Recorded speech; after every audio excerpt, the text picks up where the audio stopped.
Hello, Maurits here, and welcome to this video about VT graphs and a little bit of calculus on top of that.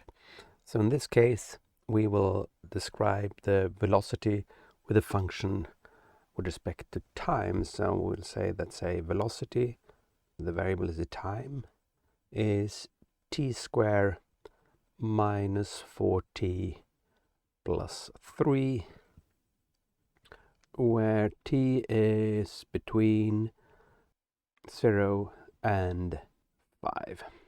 So just looking at the equation, we can see that the graph should be something like this, right? It's a parabola.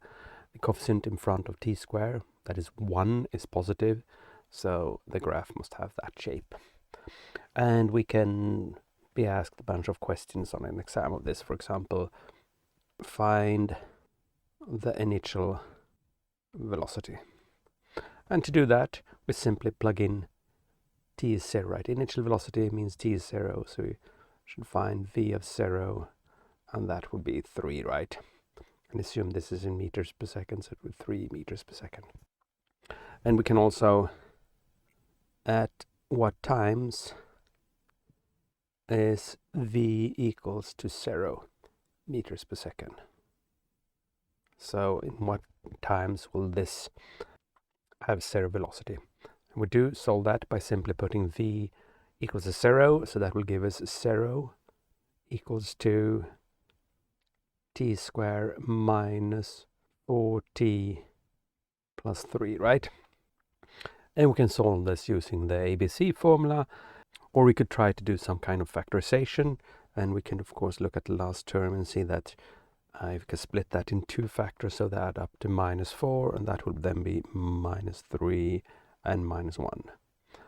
So that will give us that this could be written as t minus 3 times t minus 1.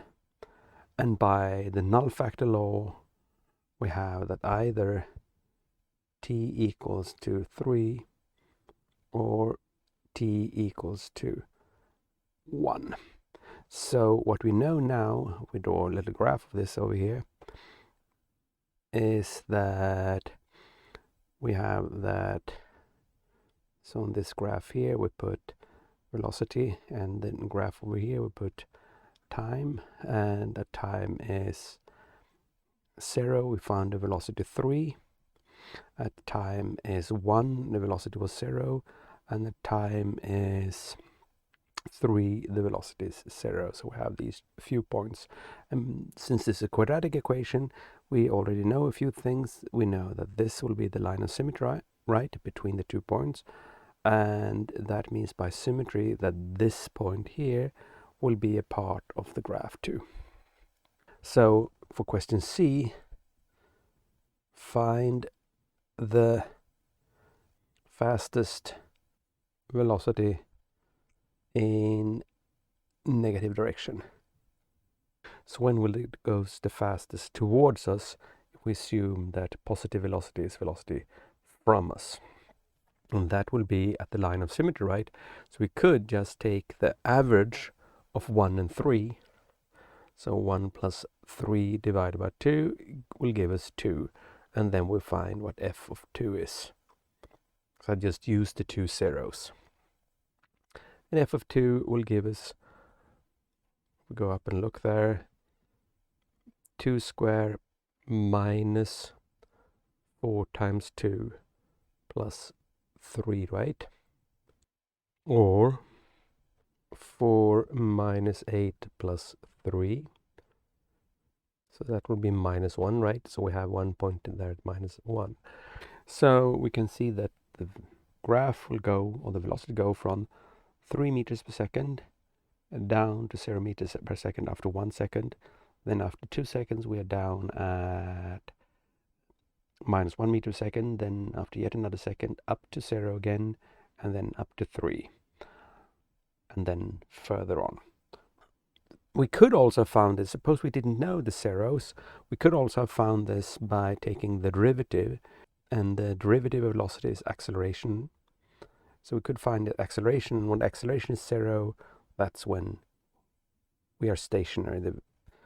velocity is 0, and that will be at the end here, right?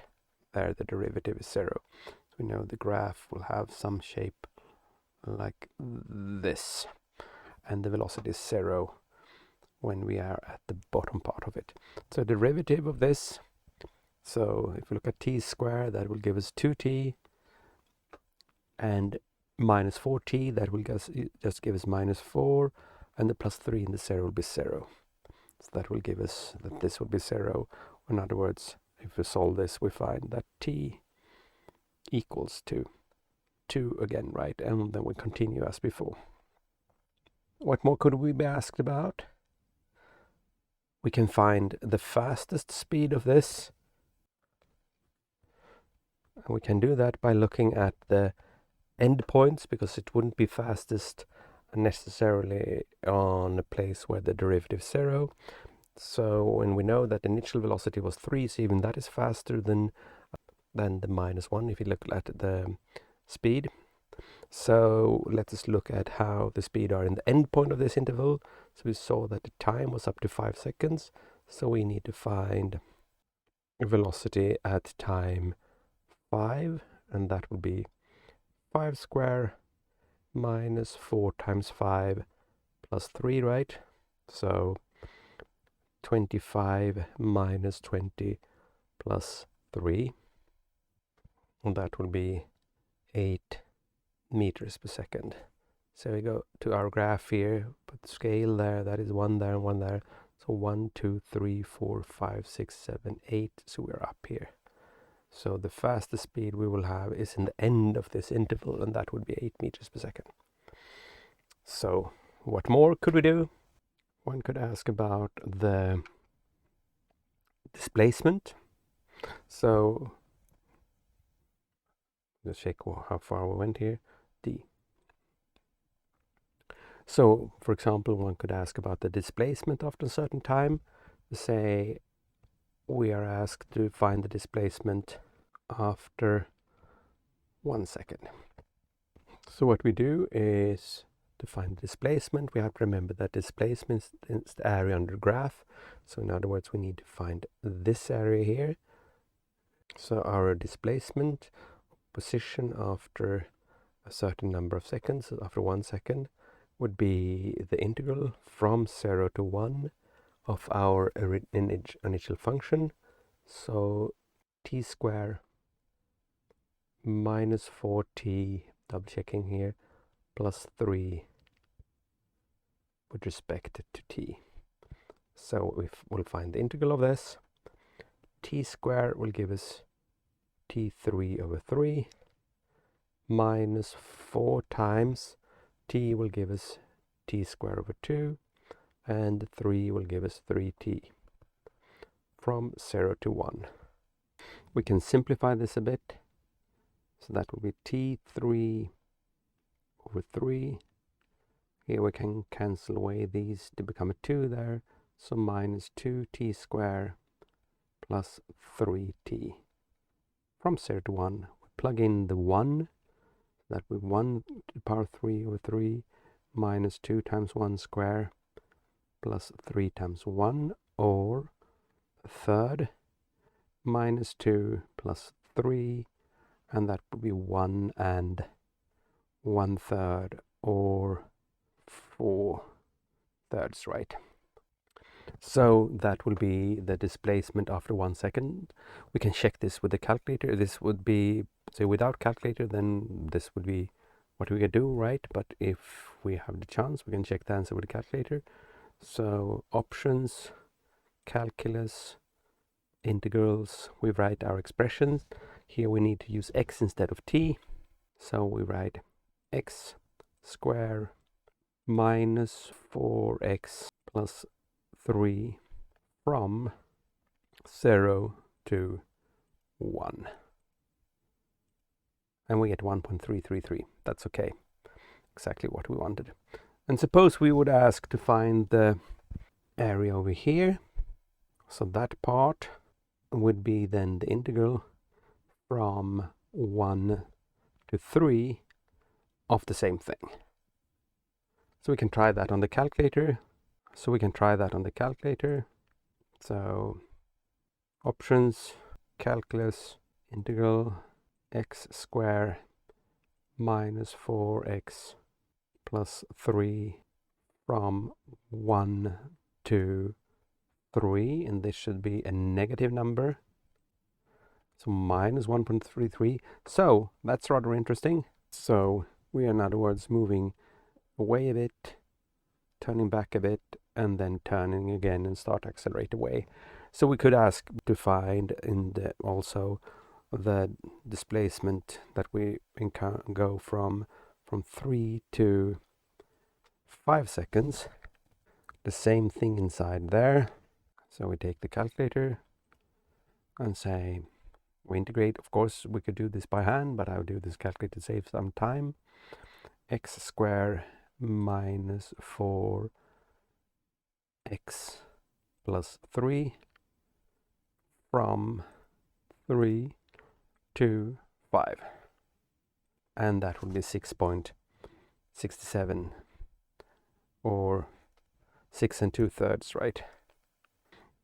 And if we were asked to find the total displacement, then that would be the total, because these two will add up to 0, right? These two parts.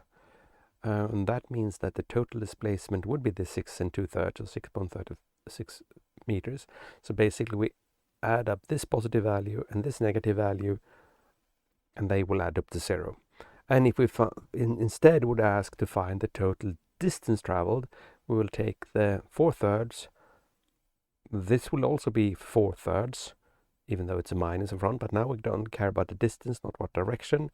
And then finally we add the 6.6, the thing we had here, 6 2/3, and that will all in all give us the total distance. So either displacement, whether we keep the minus signs when we add up the parts, and for distance we don't need to care about the sign, so we discard the sign and we just add up the values without minus signs.